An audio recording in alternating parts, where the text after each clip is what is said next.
Assalamualaikum warahmatullahi wabarakatuh. Alhamdulillahilladzi arsala rasulahu bil huda wa dinil haq yudhhirahu 'ala dini kulli wa kafa billahi syahida. Amma ba'du. Di dalam sebuah hadis yang diriwayatkan oleh Abdullah ibn Umar radhiyallahu anhu qala Nabi sallallahu alaihi wasallam dakhalatil mar'atu nara fihi raqin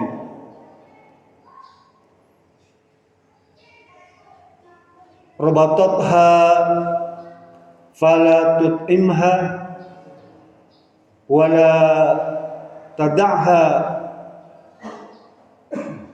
ta'kulu min khashashil ard. Atau kama qala hadis sahih riwayat Imam Al-Bukhari. Kata Rasulullah SAW, nanti di neraka itu akan ada beberapa wanita yang memasukinya. Ketika ditanya kenapa wanita itu masuk neraka atau dimasukkan ke dalam neraka, Rasul menjawab, itu karena urusan seekor kucing. Sampai begitunya Rasulullah, seorang wanita dimasukkan ke neraka gara-gara seekor kucing. Ya, karena dia mengkandangkan kucing itu atau mengikat kucing itu, sementara dia tidak memberi makan, tidak memberi minum pada kucing itu.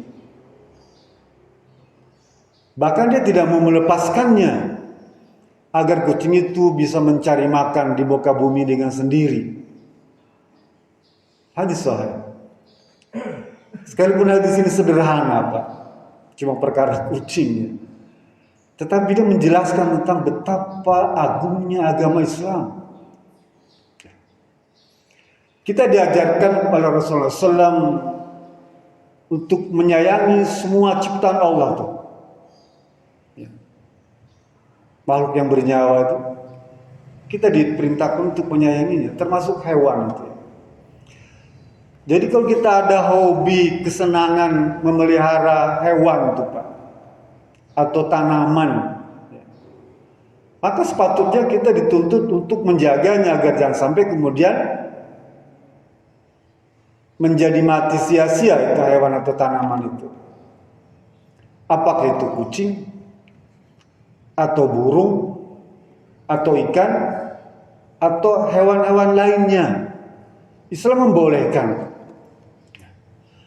Dulu di zaman Nabi Muhammad SAW banyak kisah tentang para sahabat yang memelihara hewan. Bahkan sahabat Nabi karena saking cintanya dengan kucing disebut sebagai Abu Hurairah, bapaknya kucing itu. Begitu juga hewan lain. Pelajaran kita bisa petik dari sahabat Nabi adalah ketika menyaksikan seorang anak kecil yang menyeret-nyeret burung, apa yang dilakukan oleh sahabat Nabi? Dia beli burung itu, Pak, lalu dia lepaskan. Jadi dia ini hobinya setiap kali melihat anak kecil memelihara burung, maka dia beli dan dilepaskan. Karena anak kecil itu punya kecenderungan tidak biasa ngurus hewan itu, Pak. Ya. Dia masih memayis. Jadi otaknya belum sampai kecintaannya tuh. Sehingga buat mainan-mainan saja. Maka sahabat Nabi itu membeli burung itu, lalu dilepaskan. Jadi, kalau Bapak punya hobi melihara ikan, ya, burung atau hewan lain, jaga. Karena kalau salah kita ngurusnya, ancamannya besar, Pak. Neraka. Ya. Yang kedua, hadis ini mengajarkan kepada kita, memberitahukan kepada kita tentang betapa Islam memberikan perlindungan kepada makhluk Allah Subhanahu wa taala. Kepada hewan saja Islam mengajarkan supaya menjaganya, melindunginya. apatah lagi kepada manusia. Jadi omong kosong kalau sekarang ini ada isu ya yang dipompakkan oleh orang-orang kafir atau orang Islam yang berafiliasi dengan orang kafir, bahwa Islam itu adalah kejam, Islam identik dengan terorisme, Islam identik dengan anarkisme. Ada kesan sekarang ini semua orang mengamini tentang Islamophobia, ketakutan dengan Islam. Hadis tadi boleh kita jelaskan bahwa Islam itu memberikan perlindungan lebih-lebih kepada manusia. Tapi karena ini merupakan kampanye yang digembar-gemborkan oleh dunia global tentang Islam, hampir semua seluruh dunia tentang Islamophobia. Dan celakanya orang Islam sendiri yang juga mengamini itu, bahkan membantu kampanye Islamophobia itu. Orang Islam sendiri tidak mau menceritakan tentang betapa ajaran Islam yang sangat agung ini, termasuk hadis ini.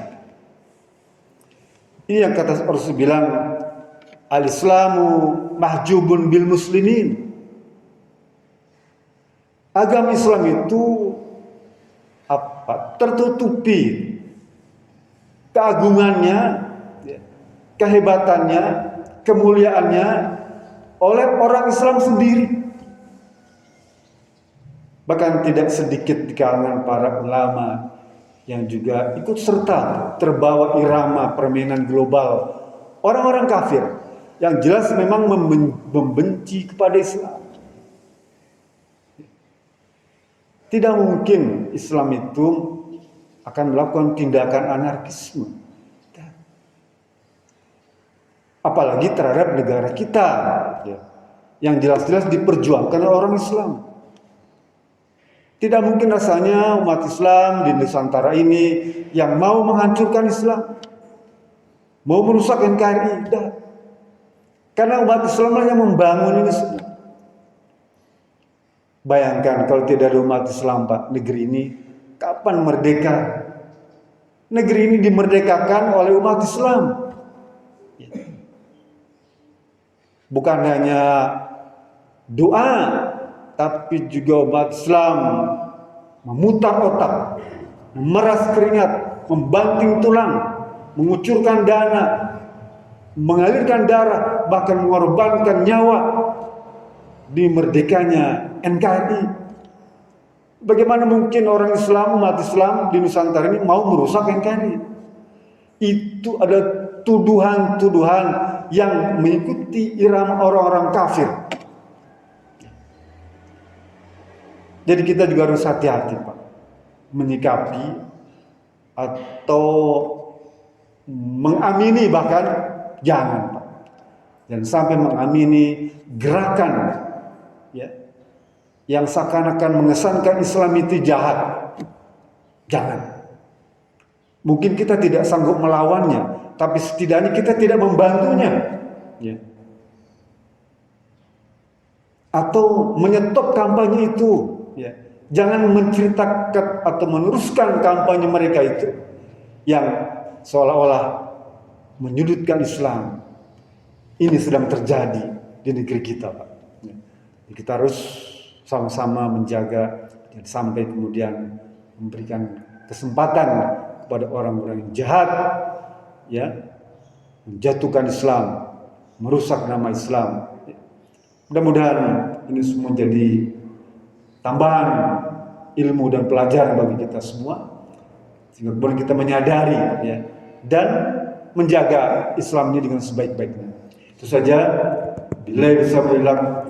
Assalamualaikum warahmatullahi wabarakatuh.